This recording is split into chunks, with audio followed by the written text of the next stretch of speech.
83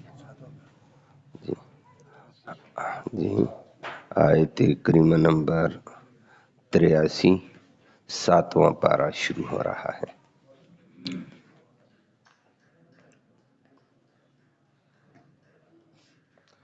الحمدللہ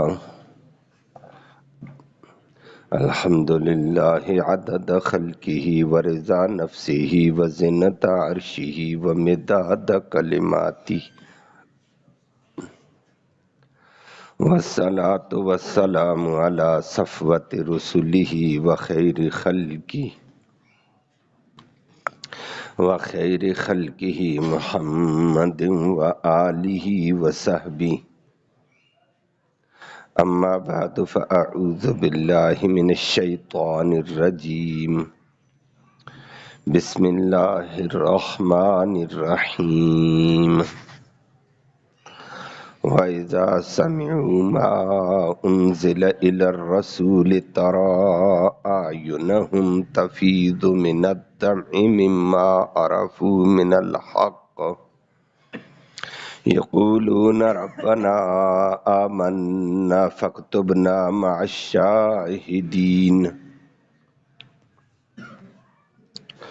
وَمَا لَنَا لَا نُؤْمِنُ بِاللَّهِ وَمَا جَاءَنَا مِنَ الْحَقِّ وَنَطْمَعُ أَن يُدْخِلَنَا رَبُّنَا مَعَ الْقَوْمِ الصَّالِحِينَ، فَأَثَابَهُمُ اللَّهُ بِمَا قَالُوا جَنَّاتٍ تَجْرِي مِن تَحْتِهَا الْأَنْهَارُ خَالِدِينَ فِيهَا وَذَلِكَ جَزَاءُ الْمُحْسِنِينَ۔ والذین کفروا وکذبوا بآیاتنا اولئک اصحاب الجحیم۔ صدق اللہ العلی العظیم وبلغنا رسولہ النبی الامی الکریم۔ قابل تکریم معزز سامعین کرام،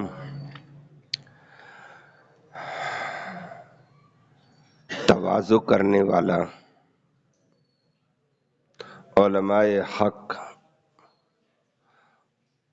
اور مشائخ کی تادیب ادب بجا کر بات سننے والے طبقے کی ہدایت کا عظمت کا ذکر فرمایا اللہ نے۔ اور وہ کل بھی آپ نے کچھ سماعت کیا تھا، وہ عیسائی تھے حبشہ کے، لیکن علماء کا ادب و احترام ان کے دل میں، مشائخ کا ادب و احترام ان کے دل میں تھا، اور بات حق کی سنتے تھے، تواضع کرتے تھے، تکبر حق کے مقابلے میں نہیں کرتے۔ اللہ نے ان کو اسلام کی دولت دی ہے، اللہ نے ان کی تعریف بھی بیان کی، ان کی عظمت کا ذکر کیا ہے۔ اور وہ تھا حبشہ کا بادشاہ بھی ان میں شامل تھا، حضرت اصحمہ رضی اللہ تعالی عنہ، دیگر لوگ بھی تھے۔ اب ان کے قرآن کیا کہتا ہے، پھر ان کے الفاظ کیا ہیں، توجہ سے ترجمہ سماعت فرمائیں۔ اللہ فرماتے ہیں، وَإِذَا سَمِعُوا، اور جب ان لوگوں نے سن لیا، ما وہ قرآن، انزل جو اتارا گیا تھا، الی الرسول رسول کریم صلی اللہ علیہ وسلم کی طرف، جب انہوں نے قرآن سنا تو کیا ہوا؟ ترا، آپ دیکھتے تھے، اعینہم، ان کی آنکھوں کو، تفیض من الدمع، وہ بہا رہی تھیں آنسو، وہ بہہ رہی تھیں آنسوؤں سے۔ کیوں؟ مما عرفو، جو وہ پہچان چکے تھے، من الحق، حق بات کو، خوشی سے قرآن سن کر بیچارے رونے لگے۔ اللہ نے ہمیں قرآن دے دیا، اللہ ہمارے مسلمانوں کو بھی اس کی قدر نصیب فرمائے۔ اور آگے یہ تو اللہ نے فرمایا وہ ایسے لوگ تھے، آگے اللہ نے ان کی الفاظ کا ذکر کیا، کیسے لوگ تھے؟ قرآن سنتے ہی کیا کہنے لگے؟ یقولون، وہ کہتے تھے، ربنا، اے ہمارے پروردگار، آمنا، ہم ایمان لے آئے ہیں اس قرآن پر، اور اس قرآن والے نبی پر ہم ایمان لے آئے ہیں۔ فَاكْتُبْنَا، تو ہمیں لکھ دو، مع الشاہدین، حق کی گواہی والوں کے ساتھ ہمارا نام لکھو۔ ہم بھی قرآن کی حقانیت کی گواہی دیتے ہیں، نبی کی گواہی دیتے ہیں۔ اور لوگوں نے کہا یہ کیا کرتے ہو جی، تم اتنی بڑی حکومت والے ہو اور ان چند لوگوں کی باتیں مانتے ہو۔ کہنے لگے وَمَا لَنَا، ہمیں کیا ہو گیا، لا نؤمن، ہم ایمان نہ لائیں باللہ، اللہ کی ذات و صفات پر۔ نمبر 2، وما، اور اس کتاب پر، جاءنا، جو ہمارے پاس آ گئی، من الحق، حق لے کر، ہم کیوں نہیں مان لائیں اللہ پر، اس کتاب پر۔ وَنَطْمَعُ، اور ہمیں امید ہے، ہمیں طمع ہے، ان یدخلنا، کہ اللہ ہمیں داخل کر دے گا، ان یدخلنا، ہمیں داخل کر دے گا، ربنا، ہمارا رب، مع القوم الصالحین، نیکوکار قوموں کے ساتھ۔ فَأَصَابَ، پھر اللہ نے بدلہ دیا، ہم ان کو، اللہ نے، بما، بسبب ان کے کردار کے، قالو، جو انہوں نے زبان سے بولا تھا۔ کیا بدلہ؟ جنات، جنت دے دی ہے، باغات دے دیے ہیں، تجری، چلتی ہیں، من تحتہا، اس کے نیچے سے، الانہار، مختلف قسم کی نہریں، خالدین فیہا، وہ رہیں گے اس میں ہمیشہ ہمیشہ۔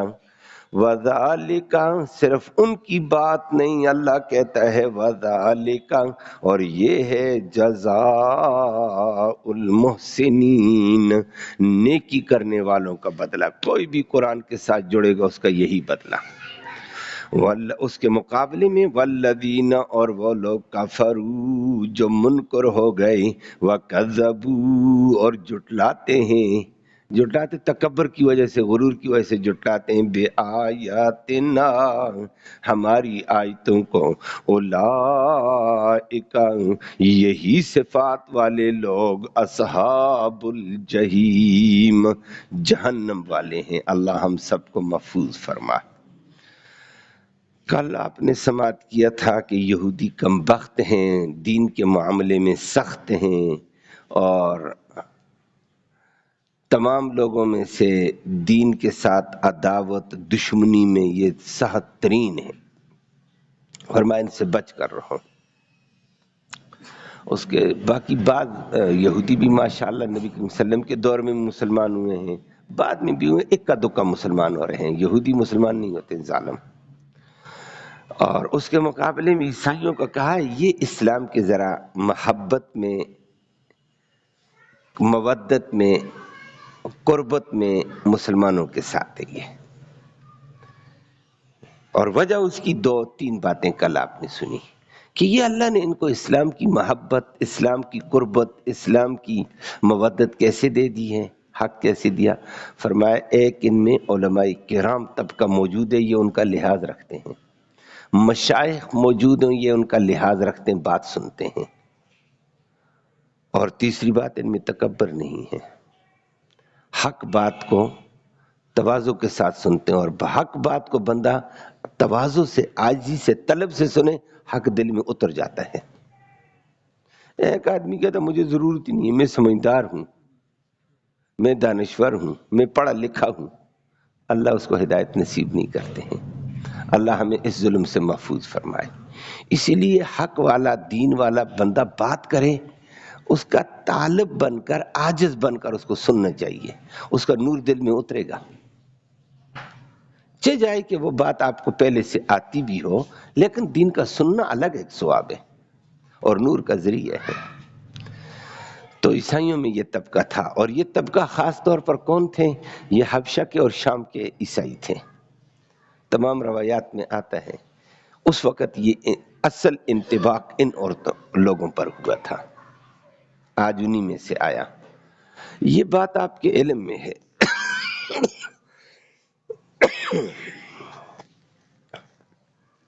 کہ مکہ میں نبی کریم صلی اللہ علیہ وسلم نے توحید کا اعلان کیا، ڈنکا بجایا، تو اپنے بھی بیگانے، بیگانے بھی بیگانے، دنیا دشمن ہو گئی تھی۔ بڑی مشکلات سے نبی کریم صلی اللہ علیہ وسلم کا بھی اور نبی کریم صلی اللہ علیہ وسلم کے ساتھ جڑنے والے جانثار وفادار تابعدار صحابہ کرام کا وقت گزرتا تھا، بہت مشکلات تھیں۔ ان مشکلات کو دیکھ کر نبی کریم صلی اللہ علیہ وسلم نے صحابہ کو اس وقت اجازت دے دی۔ بڑی مشکلات تھیں، اجازت یہ دی ہے کہ اس وقت ہمارے دائیں بائیں کی ریاستوں میں سے حبشہ کی ریاست ہے، اور حبشہ کی ریاست کا بادشاہ نجاشی ہے۔ میں نے سنا وہ نرم دل ہے۔ نمبر 2، میں نے سنا کہ حبشہ والے ظلم کرتے بھی نہیں، ظلم ہونے بھی نہیں دیتے۔ اللہ ہمیں بھی یہ اوصاف نصیب فرمائے۔ آج کا مسلمان ظلم کرتا بھی ہے، ظلم روکتا نہیں ہے، ظلم کو بڑھاتا ہے مسلمان۔ تو نبی نے فرمایا جس بندے میں یہ وصف ہو، رحم دلی اس میں موجود ہو، نرمی، تکبر نہ ہو، نمبر 2 ظلم نہ کرتا ہو اور ظلم کرنے بھی نہ دیتا ہو، یہ بہت اچھے لوگ ہوتے ہیں، اللہ کے پسندیدہ لوگ ہوتے ہیں، اللہ ان کے لیے ہدایت کے راستے کھولتا ہے۔ تو صحابہ کو حکم دے دیا آپ حبشہ چلے جاؤ ہجرت کر کے۔ پہلا قافلہ جو گیا تھا حبشہ کو ہجرت کر کے، ان میں نبی کریم صلی اللہ علیہ وسلم کے خلیفہ ثالث حضرت عثمان بن عفان بھی تشریف لے گئے۔ یہ 11 افراد پر مشتمل قافلہ تھا، جس میں نبی کریم صلی اللہ علیہ وسلم کی بیٹی حضرت رقیہ، حضرت عثمان رضی اللہ عنہ کی بیوی بھی شامل تھی اس ہجرت میں۔ عثمان نے بھی ہجرت کی، نبی کی بیٹی نے بھی ہجرت کی، ان کی زوجہ تھیں، اور بہت سے لوگ ہجرت کر کے چلے گئے تھے اس میں۔ یہ 11 افراد پر مشتمل ایک قافلہ گیا۔ پیچھے حالات سخت تھے، مکہ والے مسلمان کو مکہ میں چلنے نہیں دیتے تھے، اذیتیں تھیں، تکلیفیں تھیں۔ بعد میں نبی کریم صلی اللہ علیہ وسلم نے دوسرا قافلہ بھی روانہ کیا، اس میں 82 مرد تھے، عورتوں کے علاوہ عورتیں بے شمار تھیں۔ ان کو کہا آپ بھی چلی جاؤ۔ نبی کریم صلی اللہ علیہ وسلم کی زوجہ محترمہ ام حبیبہ بھی ان میں شامل تھی، وہ بھی ہجرت میں گئی تھی۔ حضرت ابو سفیان کی بیٹی تھی، ابو سفیان تو مسلمان نہیں ہوا، بیٹی مسلمان تھی،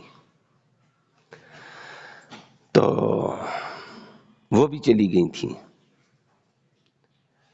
یہ قافلہ گیا، 82 افراد پر مشتمل مرد تھے۔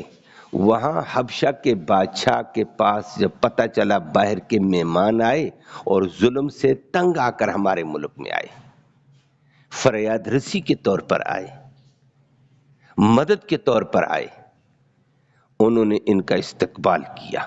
آؤ، ہمارے انسان ناطے سے ہم آپ کے بھائی ہیں۔ ان کو ٹھکانے دے کر ان کو کھانے دیے، تعاون کیا، بڑا لحاظ کیا، اور ان کو کہا آپ آرام سے رہو، نہ ظلم کیا جائے گا نہ ظلم ہونے دیا جائے گا، سکون سے رہو۔ یہ بڑا اچھا وصف تھا، اللہ کے نبی نے انتہا بھی انہی کا کیا تھا۔ تو یہ حبشہ کا بادشاہ اس وقت حضرت اسحمہ تھا، نجاشی اس کو کہا جاتا تھا لقب۔ یہ صحابہ وہاں گئے، مشرکین مکہ کو یہ بات برداشت نہ ہو سکی کہ ہم نے مکہ میں مسلمانوں پر گہرا تنگ کر دیا، اذیتیں دیں، تکلیفیں دیں، گلیوں میں چلنے نہیں دیا، مکہ کی زمین ان پہ تنگ کی تھی، یہ امن کے ساتھ وہاں جا کر دین پھیلائیں گے، دین پہ عمل کریں گے، اس کلمے کو لے کر چلیں گے، ایسے کیسے ہو سکتا ہے؟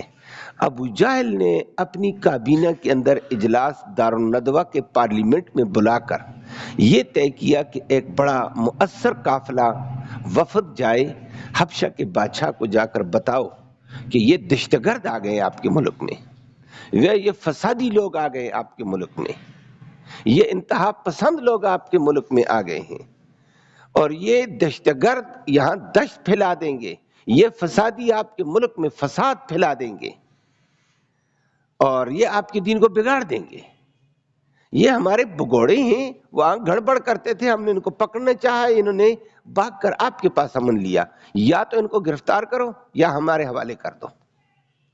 ایک مؤثر وفد ابو جاہل نے بھیجا وہاں، وفد نے جا کر بات چیت کی ہے اب حبشہ کے بادشاہ سے۔ اس نے بات سن کر کہا، ان کو بلایا کہ اچھا ہم نے تو دیکھا بڑی شریف لوگ آئے ہوئے ہیں، عاجز قسم کے لوگ آئے ہوئے ہیں، مسکین قسم کے لوگ ہیں، بڑے اخلاقی لوگ ہیں، نرم گفتگو ان کی، میٹھا ان کا انداز، آپ کہتے ہیں فسادی اور دہشت گرد ہیں۔ ابھی تک انہوں نے کوئی فساد بھی نہیں کیا، دہشت گردی بھی نہیں کی ہے، چلو آپ کے سامنے ان کو بلاتے ہیں۔ اب ابو جہل کا وفد بھی بیٹھا ہوا تھا ایوان میں، حبشہ نے بلایا، ادھر اس کے اپنے پارلیمنٹ کے ان کے اپنے کرندے بھی تھے، اور ادھر حضرات صحابہ کرام کو بھی بلایا گیا، آؤ آپ کے خلاف شکایت آ گئی ہے۔ اس شکایت میں کلام کرنے والے صحابہ کرام کچھ آئے گئے مجلس میں، کلام کرنے والے حضرت جعفر تھے رضی اللہ تعالیٰ عنہ، حضرت علی المرتضیٰ کے بڑے بھائی جعفر طیار تھے۔ نے کہا آپ کے بارے میں آئے، آپ دہشت گرد ہیں، نمبر 2 فسادی ہیں، فساد برپا کرتے ہیں، اور آپ انتہا پسند ہیں، آپ کے اندر انتہا قسم کا غلب پایا جاتا ہے، آپ امن برباد کرنے والے لوگ ہیں۔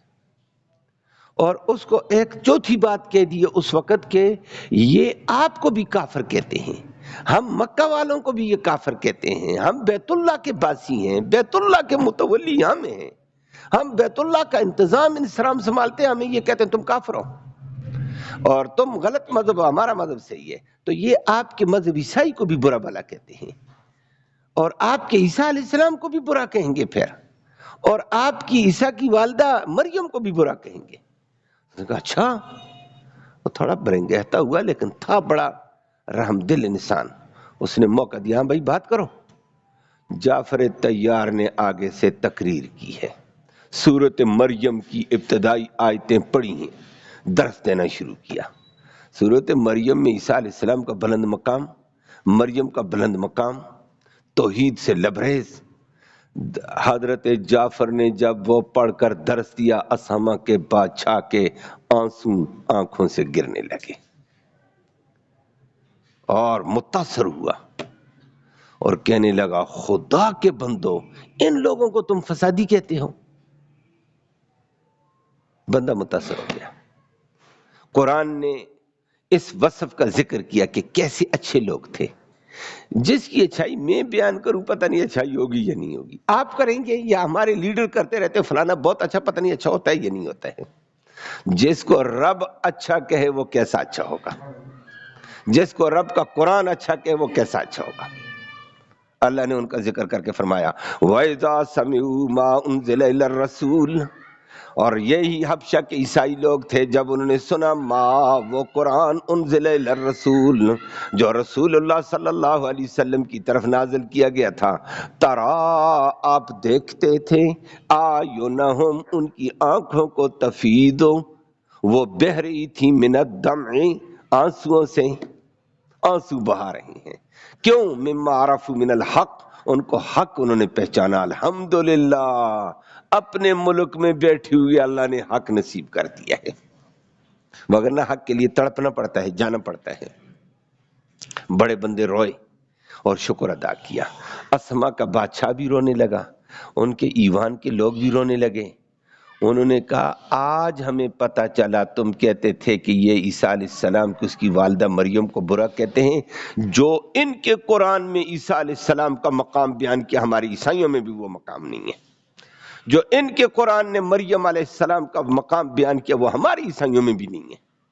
یہ کیسے گستاخی کرتے ان کی، اور جو انہوں نے توحید بتائی ہے یہی ہمارے عیسائی مذہب میں عیسیٰ علیہ السلام کی اصل تعلیم توحید تھی، اور توحید کے لیے انہوں نے ماریں کھائیں، توحید کے لیے ان کو ستایا گیا، تو یہ بھی وہی توحید بیان کرتے ہیں، اور انداز اس کا ان کا نرم ہے، یہ فسادی تو نہیں ہے، یہ دہشت گرد تو نہیں ہے۔ اسامہ کے بادشاہ نے ابو جہل کے وفد کو کہا آرام سے چلے جاؤ، دوبارہ بات بھی نہ کرنا، آج کے بعد یہ شاہی مہمان ہوں گے، یہ جتنے مہاجر آئے ہوئے ہیں پہلے ہم نے ان کو عوام کے حوالے کیا، اب آج کے بعد یہ شاہی مہمان ہیں، یہ ہمارے مہمان ہیں، یہ کھل کر اپنی تبلیغ کریں، یہ کھل کر اپنے دین کی دعوت دیں، یہ کھل کر اپنا کام کریں۔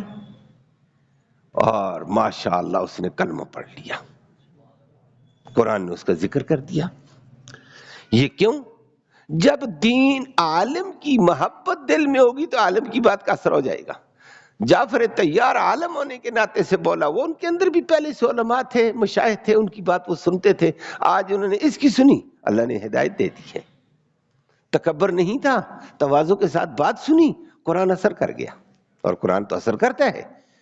محبت کے ساتھ قرآن کی طرف دھیان دیا جائے، قرآن دلوں میں اترتا ہے، نور پیدا کرتا ہے۔ اللہ ہمیں اس قرآن کی محبت نصیب۔ اب یہ اسما کا بادشاہ آج مسلمان ہو گیا ہے، آپ کو سمجھ آ گئی ہے۔ حبشہ کا بادشاہ تھا، نجاشی اس کو کہتے تھے، اسحمہ اس کا نام تھا، اور اس نے مسلمانوں کو وہاں دفاع دیا۔ پھر حالات کے تقاضے پر نبی کریم صلی اللہ علیہ وسلم بھی ہجرت کر کے مکہ سے مدینہ آ گئے۔ یہ لوگ حبشہ گئے ہوئے تھے، بعد میں نبی نے ہجرت کی مدینہ، اور اعلان کر دیا جدھر جدھر مسلمان ہیں واپس مدینہ آؤ، کہ مدینہ کی ریاست کو مستحکم کرنا ہے، مضبوط کرنا ہے۔ اس وقت یہ حضرات حبشہ والے بھی واپس مدینہ آئے تھے، اور اسحمہ نے بھی ارادہ کیا، سب سے پہلے اس نے اپنی کابینہ کے 70 افراد نبی کریم صلی اللہ علیہ وسلم کی خدمت میں بھیجے کہ جاؤ اس نبی آخر الزمان کو ملو، ہماری کتابوں میں اس کا ذکر موجود ہے، اس کی صفات کا ذکر ہے، اس کے صحابہ کے اوپر یہی صفات فٹ آتی ہیں جو یہاں آئے ہوئے ہیں۔ یہ 70 افراد آئے اور نبی کریم صلی اللہ علیہ وسلم کے پاس مدینہ میں پہنچے۔ نبی کریم صلی اللہ علیہ وسلم نے سورۃ یاسین پڑھ کر ان کو قرآن سنایا، درس دیا۔ یہ بیٹھے ہوئے رو رہے تھے، اور یہ آیتیں ان پر بھی منطبق ہوتی ہیں۔ وَإِذَا سَمِعُوا مَا أُنزِلَ إِلَى الرَّسُولِ تَرَىٰ أَعْيُنَهُمْ تَفِيضُ مِنَ الدَّمْعِ مِمَّا عَرَفُوا مِنَ الْحَقِّ، یہ روتے ہوئے پھر نبی کریم صلی اللہ علیہ وسلم سے اجازت لے کر واپس گئے، جا کر حبشہ کے بادشاہ کو بتایا سچے نبی کی یہ صفات تھیں، اور وہ اس نے ساری اپنی رعیت کو بتایا یہ نبی آخر الزمان ہے، جس کا ہمارے عیسیٰ علیہ السلام نے بشارت دی، یہ وہی آ گیا، اور اس پر وہی صفات انجیل والی منطبق ہوتی ہیں، لوگوں اس کا ساتھ دے دو۔ بڑے لوگ مسلمان ہو گئے، اور حبشہ کا بادشاہ بھی آنے لگا کہ میں بھی اب جاؤں ہجرت کر کے نبی کو دیکھوں۔ اس نے پیغام ان 70 بندوں کے ذریعے سے بھیجا، نبی نے فرمایا آپ نے نہیں آنا ہے۔ اللہ، نبی کی بات مانی ہے، نبی نے فرمایا آپ آئیں گے ہجرت کر کے مدینہ، یہ حبشہ کے مسلمان جو کمزور ہیں، مہاجر ہیں، ان کا دفاع کون کرے گا؟ آپ اسلام کا دفاع، مسلمان کا مدافع بن کر وہاں رہو، آپ کی وجہ سے وہاں اسلام پھیل رہا ہے، اسلام کو تحفظ مل رہا ہے۔ آپ آ جائیں گے تو مسئلہ خراب ہوتا ہے۔ اب اس نے نبی کی بات مانی ہے تو نبی کو اس نے، صحابی وہ ہوتا ہے جو نبی پر ایمان لائے اعتماد کر کے، اور محبت عقیدت کے ساتھ نبی کی زیارت کرے، اسی ایمان پر موت آئی ہو۔ اس نے نبی کی زیارت نہیں کی ہے، ایمان لایا، ایمان پر موت آئی ہے، لیکن زیارت نہیں۔ کیوں؟ ہے صحابی، نبی نے روکا، نہ میرے پاس، اسلام کا دفاع مجھ بہت ضروری ہے، مسلمانوں کا دفاع بہت ضروری ہے۔ اللہ ہم سب کو یہ حقیقت نے اس دفاع کی وجہ سے اللہ نے اس کا ذکر بھی قرآن میں کر دیا، اور اس کو صحابی رسول ہونے کا شرف دے دیا ہے۔ صرف صحابی رسول ہونے کا شرف نہیں دیا ہے، اس نے وہ 70 بندے بھیجے تھے، بعد میں اس نے دوسرا قافلہ بھیجا، کہا میں نہیں آ سکتا ہوں، مجھے تو پابندی لگ گئی، اللہ کے نبی نے فرما دیا میں مان لیتا ہوں، نہیں جاتا ہوں۔ اس نے دوبارہ بڑا قافلہ بھیجا تھا، اس میں تحفے بھیجے تھے نبی کریم صلی اللہ علیہ وسلم کے لیے، بے شمار تحفے اپنے علاقے کے بھیجے، یہ نبی کی خدمت کر لینا، دیگر صحابہ کی بھی۔ اپنا بیٹا بھی بھیجا تھا، بیٹا بھی مسلمان ہو کر جاؤ نبی کی زیارت کرو، نبی کے پاس پڑھو۔ لیکن اللہ کا کرنا سوئے اتفاق، وہ حبشہ سے کشتی چلی، راستے میں سمندر میں غرق ہو گئی، وہ شہید ہو گئے۔ وہ قافلہ پہنچ نہیں سکا تھا. اس کا بیٹا گویا کہ نبی کی طرف آتے ہوئے راستے میں شہید، دیگر لوگ بھی شہید ہو گئے. بعد میں اس نے پھر کہا میں آتا ہوں. نبی نے فرمایا نہیں، آپ نے وہاں اسلام کا دفاع کرنا ہے. یہ اعزاز، یہ اکرام حبشہ کے بادشاہ نے جب دین کے لیے قربانی دی، دین کو سینے سے لگایا، مسلمانوں کو تحفظ دیا، اتنا بلند مقام، نبی کی بات کو مانا، اتنا بلند مقام ملا بغیر نبی کی زیارت کے صحابی ہونے کا شرف. نمبر 2، میں نے کل بھی ذکر کیا، یہ واحد آدمی ہے نبی کی 23 سالہ دور نبوت نے جس کا غائبانہ جنازہ نبی نے پڑھایا ہے. یہ اسی کی خصوصیت ہے، اسی وجہ سے اس کو یہ خصوصیت ملی ہے. وگرنہ نبی کی اپنی بیٹی مدینہ میں فوت ہو رہی ہے، نبی بدر میں ہے. حضرت رقیہ فوت ہوئی ہیں، حضرت عثمان نے جنازہ پڑھا کر دفن کر دیا. نبی کو پتہ چل گیا بیٹی فوت ہو گئی ہے، غائبانہ جنازہ نہیں ہے. بیر معونہ کے 70 علماء شہید ہوئے ہیں. نبی مسجد نبی میں بیٹھے ہوئے ممبر پر رو رہے ہیں کہ وہی آ گئی. جبریل کہتا 70 علماء شہید ہو گئے، فلانا شہید فلانا شہید فلانا شہید. صرف 2 بچ گئے، ایک لنگڑا صحابی بچ گئے تھے، ایک اور بچ گئے تھے، حضرت عمرو بن امیہ زمری بچ گئے. تو فرمایا سارے شہید. نبی تڑپ تڑپ کر 1 ماہ تک قنوت نازلہ پڑھتے رہے صبح کی نماز میں، بدعا کرتے رہے لوگوں کے خلاف، لیکن غائبانہ جنازہ نہیں. وگرنہ وہ 70 علماء تھے. نبی کی پہلی جماعت جو کلاس تیار کر کے نبی نے کھیپ اتاری تھی میدان میں، یہ وہ علماء تھے. نبی بڑے پریشان ہوئے تھے اور کئی موقعوں پر، لیکن اس کو اللہ نے یہ اعزاز دیا. غائبانہ جنازہ صرف اسی کا ہے، اسی کی خصوصیت ہے. اسی لیے علماء کہتے ہیں جو کسی کی خصوصیت ہے اس کو ہر نتوہیرے کے ساتھ ہم نہیں لگا سکتے ہیں. صحابہ نے بھی نہیں پڑھا غائبانہ جنازہ کسی کا، یہ اس کی خصوصیت ہے. کام اس کا کمال کا تھا نا، کمال کے کام کے اوپر اس کو کمال ملنا تھا. اور نبی کریم صلی اللہ علیہ وسلم کی زندگی کے آخری ایام میں وہ روایات میں آتا ہے جب فوت ہو گیا، جبریل نے نبی کو بتایا اسما حبشہ میں فوت ہو گیا ہے. نبی نے نماز پڑھائی ظہر کی اور صحابہ کو اعلان کیا کھڑے ہو کر کہ بھائی ہمارا مسلمان بھائی حبشہ میں فوت ہو چکا ہے، اور اسلام کا مدافع تھا، اسلام کا مجاہد تھا، اسلام کے لیے پوری قربانیاں دینے والا تھا. سارے باہر نکلو، جنازہ گاہ میں جناب میں اس کا جنازہ پڑھاؤں گا. نبی کریم صلی اللہ علیہ وسلم جنازہ گاہ میں گئے. لیکن بعض روایات میں بھی یہ بھی آ جاتا ہے نبی جب جنازے کے لیے کھڑے ہوئے، نبی کا معجزہ تھا. حبشہ مدینے سے کعبے کی جانب آتا تھا، راستے میں اللہ نے پہاڑوں کو ہٹا دیا، حبشہ کی بادشاہ کی چرپائی نبی کو نظر آ رہی ہے، نبی ادھر کھڑے جنازہ پڑھا رہا تھا. اس اعتبار سے محدثین کہتے ہیں غائبانہ ہوا ہی نہیں، ہمارا تو ہمارے لیے تھا نا، دیگر نمازیوں کے لیے تھا، وہ تو نبی کے سامنے تھا. جیسے نبی کے معراج کے موقع پر نبی مکہ میں تھے اور لوگوں نے کہا تو نے معراج میں بیت المقدس کیا، بیت المقدس کے کتنے دروازے ہیں، کتنی کھڑکیاں، کتنے ستون ہیں. بیت المقدس بہت بڑی مسجد تھی اس وقت بھی، اللہ آج اس کو مکمل آزاد فرما دے یہودیوں کے قبضے سے. نبی نے کہا یا اللہ ایک بندہ مسجد میں، ہماری چھوٹی سی مسجد میں کوئی آئے گا، اس گیٹ سے آئے گا نماز پڑھے گا یہیں نکل. بعد میں کوئی پوچھے کتنے گیٹ تھے، حالانکہ گیٹ وہ دوسرا بھی ہے، کس کو پتہ ہے بھائی میں نماز پڑھنا ہے، نماز پڑھ کے چلا گیا ہوں. کتنے ستون ہیں، کون ستون گنتا ہے. نبی سے کہا تو گیا تھا بیت المقدس، ستون بتا، کھڑکیاں بتا. یا اللہ، نبی بیت اللہ کے سامنے تھے، لوگوں نے سوال کیے، اللہ نے پردہ ہٹایا، بیت المقدس سامنے لائی. وہ کہتے کھڑکیاں کتنی، مسجد بیت المقدس گھومتی، نبی کھڑکیاں گن کر بتاتے اتنی ہیں، ستون بتاتے اتنے ہیں، دروازے اتنے ہیں. لو یہ نبی کا معجزہ ہوتا ہے. یہاں بھی اللہ نے نبی کو معجزہ نصیب کیا، لیکن کس کی وجہ سے؟ دین کی وجہ سے، قرآن کی وجہ سے. اللہ ہمیں قرآن کی محبت نصیب فرمائے. اصحابہ نے قرآن والوں کو، قرآن کو سینے سے لگایا، رب نے اس کو بلند مقام دیا ہے. جس کا جنازہ نبی کریم صلی اللہ علیہ وسلم پڑھائیں، اور واحد جنازہ اس انداز کا اس صحابی کا ہوا ہے. تو حضرت اسما نبی کریم صلی اللہ علیہ وسلم نے اس کا جنازہ پڑھایا. انہوں نے جب قرآن سنا تو یہ کہا، لوگوں نے کہا اے تمہیں تو ابو جہل کے وفد نے کہا ہم آئے تھے کہ دہشت گرد پکڑو، تم نے تو ان کی بات مان لی ہے. انہوں نے کہا یقولون، وہ یہ کہتے تھے ربنا آمنا، یا اللہ ہم نے قرآن پر بھی ایمان لایا، قرآن والے نبی پر بھی ایمان لے آئے ہم۔ فاکتبنا مع الشاہدین، یا اللہ ہمیں سچی گواہیوں والوں میں کے ساتھ کر دیں، جیسے آپ کے صحابہ گواہ ہیں قرآن کی حقانیت کے، نبی کی حقانیت کے، ہم بھی گواہ ہیں، ہمیں گواہوں میں شمار فرما۔ وما لنا الا نؤمن باللہ، کہنے لگے ہمیں کیا ہو گیا ہم اللہ کی ذات و صفات پر ایمان نہ لائیں، وما جاءنا من الحق، اور جو ہمارے پاس حق آ چکا ہے قرآن کیوں نہ ایمان لائیں، ہم لائیں گے۔ وَنَطْمَعُ أَن يُدْخِلَنَا رَبُّنَا، اور ہمیں امید ہے اپنے رب سے، پالنہار سے، کہ وہ ہمیں داخل کرے گا مع القوم الصالحین، نیک قوم کے ساتھ ہمیں شامل کرے گا، دنیا میں بھی اور آخرت میں بھی۔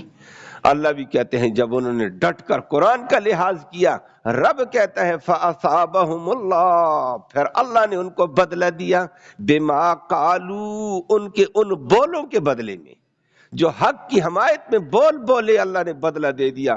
جنات تجری من تحتها الانہار، کہ ان کو اللہ نے جنت دیا، اس کے نیچے سے طرح طرح کی نہریں بہتی تھیں، خالدین فیہا وذالک جزاء المحسنین، اور یہ بہت ہی اللہ احسان کرنے والوں کو بدلہ دیتے۔ کوئی بھی آ جائے دین حق والا، حق کی تائید کرنے والا، حق بولنے والا، اللہ فرمائے ایسی بدلہ دیں گے۔ اس کے مقابلے میں تکبر کرنے والوں کو کہا والذین کفروا وکذبوا بآیاتنا، وہ لوگ جو قرآن کا انکار کر دیں، تکبر کر دیں، قرآن کو جھٹلا دیں، چھوڑو جی ہمیں ضرورت نہیں، ہم خود جانتے ہیں، اور جی ہمیں پتہ ہے تمہارے بارے میں بھی، تمہارے قرآن کے بارے میں بھی، اولئک اصحاب الجحیم، فرمایا یہ جہنم والے ہیں۔ اللہ ہم سب کو محفوظ فرمائے، دین حق کے اتباع کی توفیق نصیب فرمائے۔ اللہم صلی وسلم دائما ابدا علی حبیبک خیر الخلق کلہم۔ اللہم انا نسألک الہدی والہدی والعفاف والتقی والغنی، اللہم اہدنا واہدنا بہ وجعلنا سببا لمن اہتدی۔ یا اللہ تو رحمت کے فیصلے فرما، سچی کتاب، سچے نبی کا سچا پیروکار ہم سب کو بنا دے، ساری امت کو بنا دے۔ امت اس وقت مفاد پرستی کی دلدل میں ہے، غیر کی تہذیب کے پیچھے، تمدن کے پیچھے بیچاری گم ہے۔ یا اللہ قوم کی حفاظت کے فیصلے فرما، ہدایت کے فیصلے فرما، دین حق پہ آنے کی توفیق نصیب فرما۔ یا اللہ بھٹکوں کو ہدایت نصیب فرما۔ یا اللہ بد تہذیبی کے طوفان سے، بد تہذیبی کے طوفان سے یا اللہ امت کو محفوظ فرما، سچے لوگوں کی محبت نصیب فرما، سچے لوگوں کے ساتھ قیامت کے دن ہمارا حشر فرما دے۔ یا اللہ یہ قرآن کے سننے سنانے کو اپنی جناب میں قبول فرما، اس کا ایصال ثواب ہمارے اعزاء قارب جو دنیا سے قریب اور بعید زمانے میں فوت ہو چکے ہیں، ان کی روحوں تک تحفے کی شکل میں اس کا ثواب پہنچا دے، ان کی مغفرت فرما، ان کو جنت نصیب فرما، حاضرین مجلس کی نیک مرادیں پوری فرما، نیک ارادوں میں کامیابی نصیب فرما، حلال کی روزی نصیب فرما، حرام سے محفوظ فرما۔ ایک صاحب درس والے ساتھی ہیں، کہتے ہیں بڑے عرصے سے بے روزگاری کا شکار ہوں، دعا فرمائے اللہ ان کے لیے بہتر روزگار کے فیصلے فرمائے، اللہ رحمت فرمائے، اللہ پریشانیوں کو دور فرما، کرم کا معاملہ فرما، رحم کا معاملہ فرما۔ یا اللہ تو ساری امت کے حال پہ رحم فرما، بیماروں کو شفا نصیب فرما، دین والی زندگی، قرآن والی زندگی نصیب فرما، مرتے وقت کلمہ ایمان نصیب فرما، آخرت میں اس قرآن کی نبی کریم صلی اللہ علیہ وسلم کی شفاعت نصیب فرما۔ صلی اللہ تعالی علی خیر محمد۔